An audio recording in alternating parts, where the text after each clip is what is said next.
Have you got some injuries out of the game yesterday? It's the downside. How are the folks you've seen them in there now? Yeah, I haven't spoken to the boys as yet. A few of them have come in, but I can sort of just say what happened in the game. Matty was subbed off, but I think Coxie and Nick Nat both copped a couple of knocks, but both played most of the game, so I think they should be right for next week.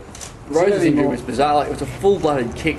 Yeah, I saw it last night. I didn't see it in the game, but I saw it when I was sitting in bed last night, and he's probably lucky they both didn't break their legs, to be honest. That could have been the worst result. I'm not sure how Daniel Jackson pulled up, but pretty lucky, I think. It's obviously a serious injury if it's a PCL like expected that could put him in doubt. Yeah. It's a pretty damaging blow for the team. Like I said, I'm not really sure the exacts of it, but if that's what it is, then I guess that is that'll hurt us a little bit, because Matty's been a really consistent performer for us. But I'm sure he'll get up. Physios inside are pretty good, so they'll fix him up. What was it about the game that maybe Nick Nat and Coxie did finish up sore? Was it any more bruising than any other encounter you've had in recent weeks? No, I wouldn't say any more bruising. It's certainly a tough contest. Richmond definitely came out and they were tackling very hard, but so does every other team, I think. But I wouldn't say it was more bruising than any other. It was certainly a physical contest, though. How did it change the balance with Eric McKenzie coming out of the team defensively from your point of view? Eric's been really good playing on those key position players. Did a really good job on Rewalt against St Kilda.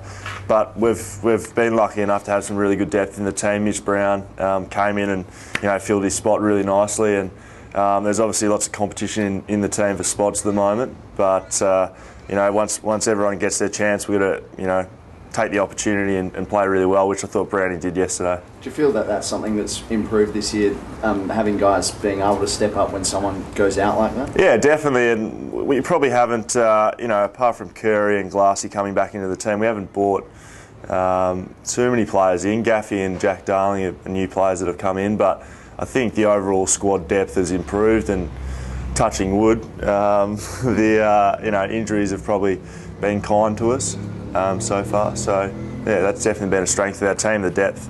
Glass gave Rewalt nothing yesterday for about 2.5 quarters, then walked off him for 5 minutes, and he he kicked one on me, which I was pretty disappointed about, because I know if you're doing a job on someone and then he kicks a goal on someone else, it absolutely kills you. But Glassy played unbelievably well yesterday, and that's been a massive source of our improvement this year, is his ability to lock down on players and shut them out of games. And Jack Rewalt's one of, if not the best, key forward in the game. And you probably saw Glassy, one of, if not the best fullback on the game, matched up on him. So great contest, and being a West Coast player, I thought Glassy won it.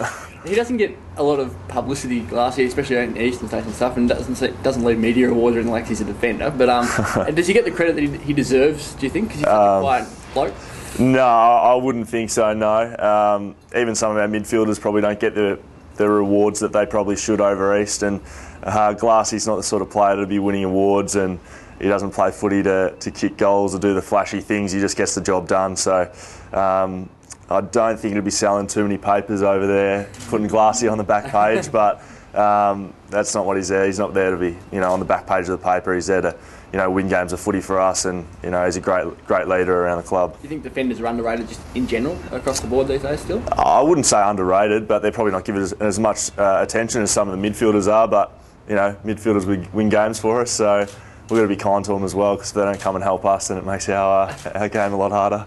Did you get a good view of Nick Natanui highlight reel during the second quarter yesterday? I've got a pretty good look at it for his whole career, to be honest. I didn't actually realise he dominated the third quarter like he did until I actually had a look at the game, and unbelievable. He's great to have back in the team. I'm sure if I was on Richmond's back line or any other team's back line, I'd be twitching if he was flying around down deep. There's another player that's starting to really cement himself and have an impact on the comp in Luke Shuey. His game yesterday was outstanding. Yeah, he's had a really good couple of weeks, not just this weekend, and it'll probably be a really tight contest between himself and Dyson Heppel from Essendon for the NAB Rising Star, which is a great credit to him, because he's worked bloody hard to get where he's, you know, I guess got, and he's got plenty of room for improvement. But I was sort of touching back on that Eastern State sort of stuff.